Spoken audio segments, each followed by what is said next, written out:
40-এ নিজেকে কিভাবে ফিট এবং পারফেক্ট রাখবেন আমি কয়েকটি টিপস শেয়ার করব আপনাদের সাথে।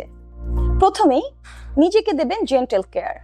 স্কিন কেয়ার রুটিনটি ঠিকমতো ফলো করবেন এবং আপনার গোল থাকবে আপনার মাসেলকে প্রিজার্ভ করা, মাসেলের টোন বাড়ানো, জয়েন্টের ফ্লেক্সিবিলিটি বাড়ানো, সেই সাথে আমাদের হরমোনকে রেসপেক্ট করা। আর সে কারণে দরকার প্রফেশনাল গাইডেন্স। আর এ তো হলো প্রফেশনাল গাইডেন্স। যদি অ্যাস্থেটিক ট্রিটমেন্টের ক্ষেত্রে আসি, একটু ফাইন রিঙ্কেল দেখা দেয়, স্যাগিনেস দেখা দেয়, সেই সাথে ভলিউম লসও হয়ে থাকে। স্কিনে টোন টেক্সচারও অনেকখানি নষ্ট হয়ে যায়, স্কিন হয় ডাল, হাইপার পিগমেন্টেশনটা একটু বেশিই চোখে পড়ে।